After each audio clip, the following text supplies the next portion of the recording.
हे welcome everybody, आपका स्वागत है मेरे ब्यूटीफुल चैनल बायो इन्फो में। तो गाइज़ मैं आपके लिए माइंड मैप लेकर आया हूँ रिप्रोडक्टिव हेल्थ के लिए, जो आपके सीबीएसई जो बोर्ड्स के एग्ज़ाम होने वाले हैं उसको क्विकली रिवाइज़ करने में हेल्प करेगा। प्लस आपके नीट 2021 का जो एग्ज़ाम होने वाला है उसमें हेल्प करेगा। और अगर आप दूसरे भी एंट्रेंस एग्ज़ाम देने वाले हैं जिसमें बायोलॉजी मेन सब्जेक्ट है तो उसमें भी आपके बहुत ज़रूर हेल्प करेगा। तो ये जो माइंड मैप है ये मैंने खुद हैंड रिटन मेरे खुद के हाथ से लिखे हुए माइंड मैप है, जो मैं कर सकता था 1 से 2 पेज में, मैंने वो किया। और मैं आशा करता हूँ ये आपको बहुत हेल्प करेगा। तो ये माइंड मैप एक बार गाइस इसको चेक करो, आप एक बार ये डाउनलोड कर लेना, डिस्क्रिप्शन में लिंक दे दूँगा, वहाँ से डाउनलोड कर लेना और रिवाइज़ करने में बहुत हेल्प करेगा, आपके बेशक ही हेल्प करेगा। तो गाइस देखो मैंने माइंड मैप बनाया कैसे। माइंड मैप को मैंने 5 कैटेगरी में डिवाइड करा और फिर उसको सब कैटेगरी में डिवाइड करा। सबसे पहले पार्ट क्या है, देखो गाइस ये क्या है, मैंने ये जो रिप्रोडक्टिव हेल्थ है ये, फिर रिप्रोडक्टिव हेल्थ के बाद हम डिस्कस करेंगे पॉपुलेशन को। पॉपुलेशन एक फैक्टर है गाइस, अगर रिप्रोडक्टिव हेल्थ एक पॉपुलेशन का फैक्टर है। पहले पॉपुलेशन कम थी, अब ज़्यादा है। क्यों? क्योंकि जो हमारी रिप्रोडक्टिव हेल्थ है, हमारे पास डिवाइसेस, हमारे पास मेडिसिन, हमारे पास हेल्थ इंफ्रास्ट्रक्चर बढ़ चुका है, तो जिसकी वजह से डेथ्स कम होती है। और इस डेथ्स कम होने की वजह से गाइस क्या हो रहा है, पॉपुलेशन इंक्रीज़ हो रही है। और गवर्नमेंट ने बहुत से ऐसे प्लान्स करे हुए हैं जो इसको कंट्रोल कर सकता है पॉपुलेशन को। फिर हम बात करेंगे कॉन्ट्रासेप्टिव। कॉन्ट्रासेप्टिव नाम से ही समझ आ रहा है कि कवरिंग टाइप का कुछ होगा। तो कॉन्ट्रासेप्टिव मेथड्स होते हैं, कुछ natural methods, barrier method, chemical है ना, हम उसके बारे में बात कर लेते हैं। फिर गाइस एक और टर्म आता है मेडिकल, एमटीपी कहते हैं, medical termination end of pregnancy. इसको भी डिस्कस कर लेंगे। फिर हम एआरटी और एसटीआई के बारे में भी बात कर लेंगे, सेक्सुअली ट्रांसमिटेड इन्फेक्शन और एसटीडी, आप जो भी कह लो, ठीक है।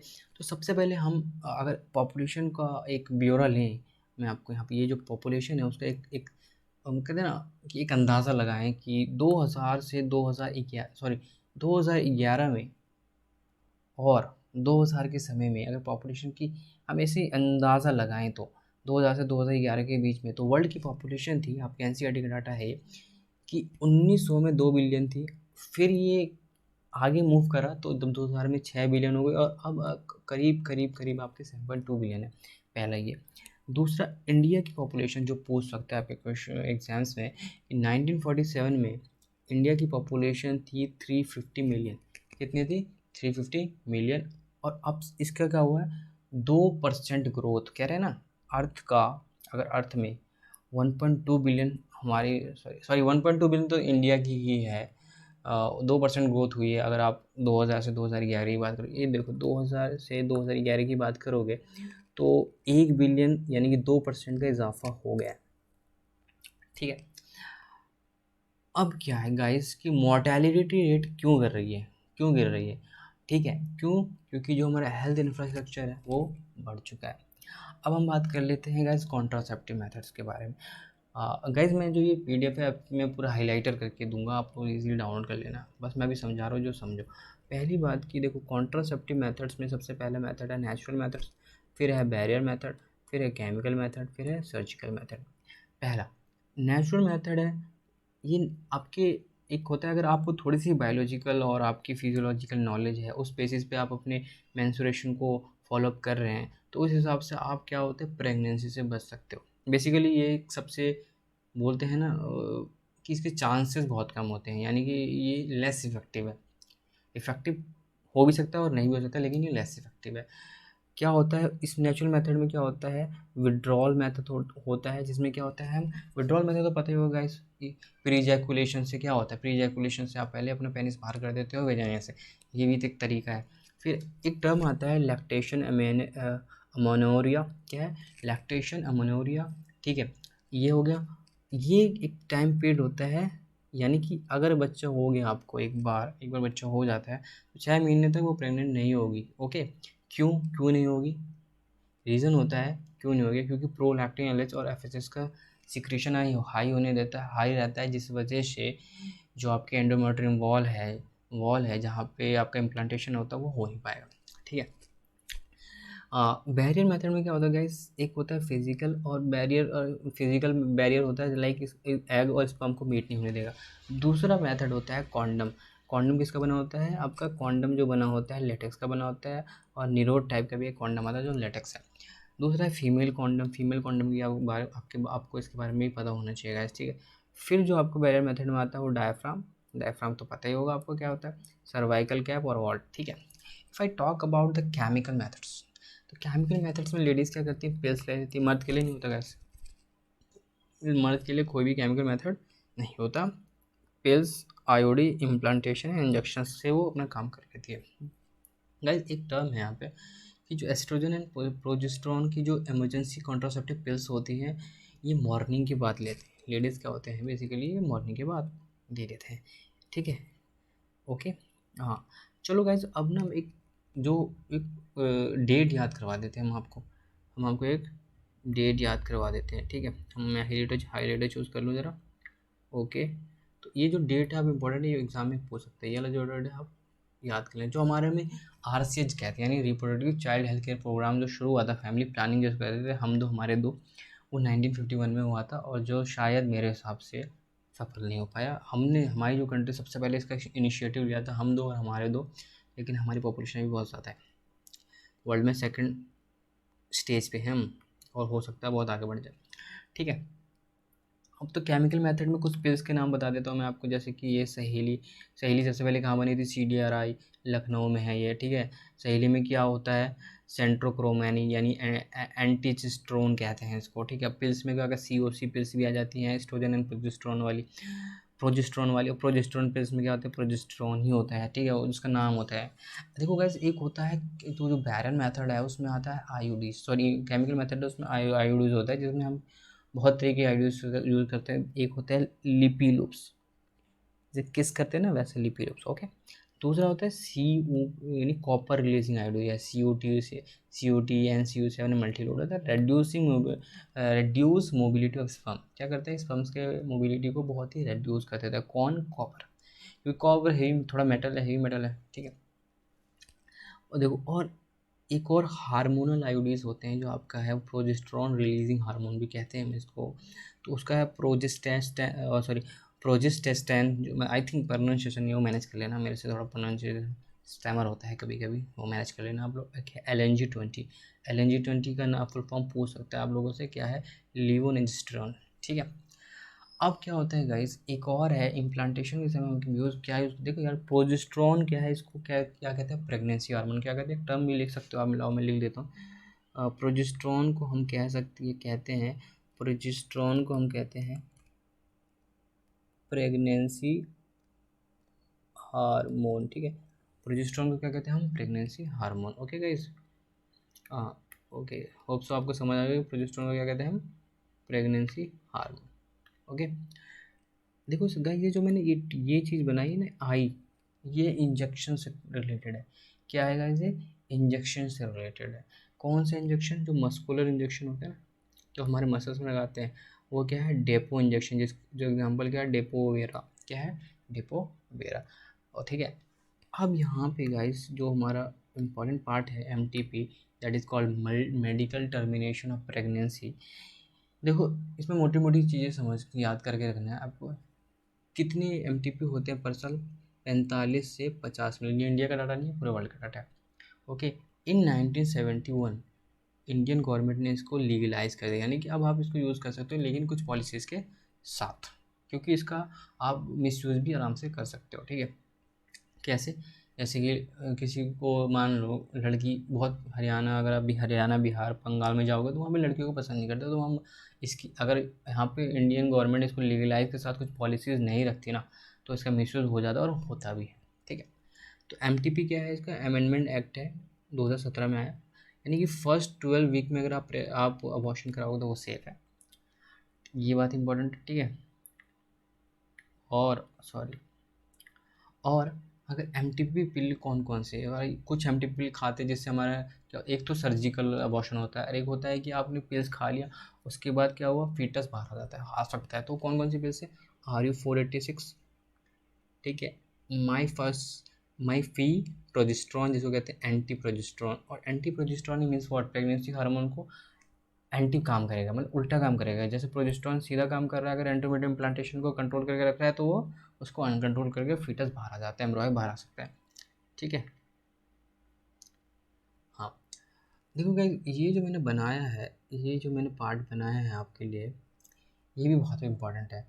क्यों? ये अगर आप मान लो एक अमनयोन है, और एमनियोन है, ये 16 से 42 वीक का एक फीटस है, ठीक है।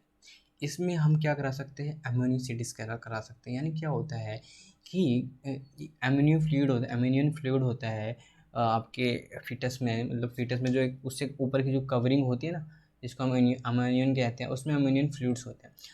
उसमें हम इंजेक्शंस के थ्रू, या आप इंजेक्शन या ब्लड्स के थ्रू आप क्या कर सकते हो, कुछ बीमारियों को पता कर सकते हो। लेकिन इससे जेंडर भी पता चल जाता है, जेंडर भी पता चल जाता है, जिसका हम ये मिसयूज़ कर सकते हैं। तो ये 16 से 22 वीक में हम पता कर लेते हैं, लाइक 16 से 22 वीक में हम इसे ईजिली पता कर लेते हैं। कौन कौन से डिजीज़ पता कर सकते हो हम इसमें? Sorry, I am so sorry, मैं मुँह फटा लूँ जरा ये, ठीक है, एक मिनट। क्रोमोसोमल डिसऑर्डर कौन कौन से? Turner disorder, Down syndrome, Klinefelter syndrome, और गाइस आप इस एस भी सिकल सेल एनीमिया पता कर सकते हो, हेमोफीलिया पता कर सकते हो, और अनीमिया भी पता कर सकते हो। ओके, चलो अब गाइस हम दूसरे स्लाइड पर मूव करते हैं, जो बहुत इंपॉर्टेंट है। देखो ए आर टी का अगर फुल फॉर्म चेक करो तो आपका क्या है? Assisted assisted sorry sorry sorry, मैंने पेन यूज़ कर लिया, एक मिनट। हाँ, ए आर टी, अरे हो, sorry sorry guys, hope so आप समझोगे। हाईलाइटर लेना था मुझे, नया नया है, कोई बात नहीं, नया हो थोड़ा सा दिक्कत हो जाती है, कोई बात नहीं, कोई बात नहीं। A R T, assisted reproductive technology. Okay, ये एक मेथड है जिससे आप क्या कर सकते हो, अगर आपको प्रेगनेंसी नहीं हो रही है, या आप इनफर्टाइल पर्सन हो, या आपका लो स्पर्म काउंट है, या आपका एग में प्रॉपर फर्टिलाइजेशन नहीं हो रही, तो हम उससे क्या कुछ ऐसे मेथड्स अपनाते हैं जिसके थ्रू क्या हो जाता है, क्या हो जाता है गैस, इसके थ्रू बच्चा हो जाता है, यानी औरत प्रेग्नेंट हो सकती है और नहीं भी हो सकती है। कोई कोई ऐसे कोई लेडीज या जेंट्स पूरे ही इनफर्टाइल होते हैं, स्टेराइल होते हैं, तो उसकी मैं बात नहीं कर रहा। इनफर्टिलिटी फीमेल में होता है पीसीओएस एंड पीआईडी, ये आपको नहीं समझना, ठीक है। इनफर्टिलिटी में हम उसको ओवरकम किस किस तरीके से कर सकते हैं? आईवीएफ के through, in vitro fertilisation, ET, GIFT, IUT, AI, ICSI, IUI. यानी कि देखो गाइस, जिफ्ट जाइगोट वाला, यू से यूट्रेन समझ लो, एआई से आर्टिफिशियल इंसेमिनेशन समझ लो, ठीक है, साइटोप्लाज्मिक इंसेमिनेशन इंजेक्शन समझ लो आप, ठीक ठीक है। ये सब जो इंपॉर्टेंट टर्म है, ये बहुत पूछे जाते हैं गाइस, और इनका डेट याद रखना गाइस। अगर आप इन विट्रो फर्टिलाइजेशन कर रहे हो ना, आईवीएफ, अगर आईवीएफ कर रहे हो, तो जाइगोट के अंदर जाइगोट सॉरी, बिफोर जाइगोट का जो इंसर्शन है, वो 8 सेल स्टेज में फिलिपियन ट्यूब में करोगे, याद रखना, 8 सेल स्टेज में इन विट्रो का काम होता है आईवीएफ का, ठीक है। जिफ्ट का होता है जाइगोट इंट्राफिलिपियन ट्रांसफर। देखो गाइस, अगर 8 हुआ तो वो जिफ्ट जाइगोट का ट्रांसफ़र हो रहा है, ठीक है। अगर 8 से ज़्यादा हुआ तो हम यूट्रस में करेंगे, दोनों में ही एम्ब्रॉय का ट्रांसफ़र होता है, याद रखना। अगर जिफ्ट कब करेंगे और आईयूटी कब करेंगे? मान लो जब जाइगोट बना, वो 8 सेल का है या 8 सेल से कम का है, तो वो जिफ्ट है।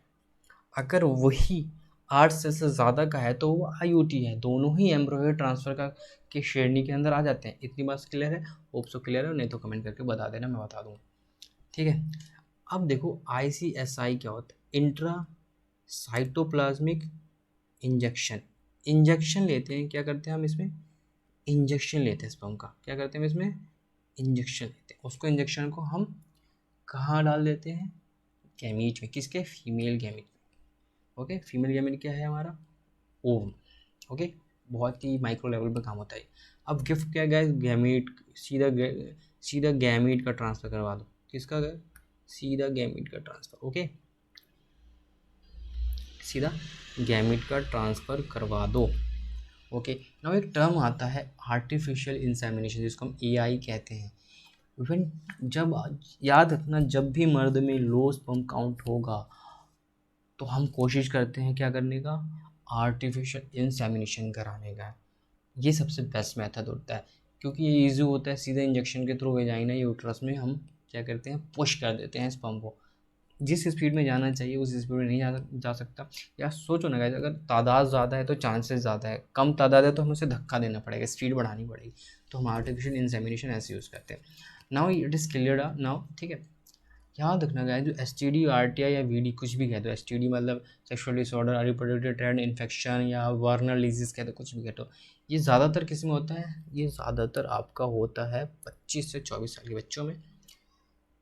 बच्चे तो नहीं कहेंगे इसको, हम अडल्ट भी कह सकते हो। अब फिर ये जेनेटल कांटेक्ट होता है, ओरल जेनेटल कांटेक्ट होता है, ओरल सेक्स की वजह से भी होता है, जेनेटल एनल कांटेक्ट की वजह से भी हो सकता है। यार 3S से याद रखना, एक ऐसी बीमारी है जो क्योर तो नहीं हो सकती, लेकिन अर्ली डायग्नोज हो गए तो उसको एक स्टेबल कंडीशन में लाया जा सकता है। 3S से HIV, herpes, genital herpes and hepatitis B, ठीक है। हेपेटाइटिस C का आई थिंक मुझे पता नहीं है कि ठीक हो जाता है कि नहीं होता। अब we discuss about STD। 3 type के STD होते हैं। BVP क्या करता है इसका, या BPV कर लो, BPC तो समझ आ गया होगा, ब्लड प्रेशर, और V याद रख लेना। B में गोनोरिया आ जाता है, निसीरिया आ जाता है, और आपका, ठीक है, Neisseria gonorrhoeae, sorry I am so sorry, gonorrhoea हो जाता है, किससे होता है? निसीरिया गोनोरिया से होता है। ये तो ये ऐसे याद हो जाएगा आपका, ठीक है। फिर है क्लैमिडिया और ट्राइकोडर्मा, ठीक है, ये भी याद रख लेना। वायरस में कौन कौन सी बीमारियाँ? AIDS, hepatitis B, herpes, SVV second कहते हैं, SCV सेकेंड कहते हैं इसको, जेनेटल हर्पीज HPV कहते हैं, HPV से होता है ये, ठीक है। तो ह्यूमन पैपिलो वायरस कहते हैं इसको, ओके। एंड प्रोटोजोआ क्या है? ट्राइकोमोनासिस, ठीक है।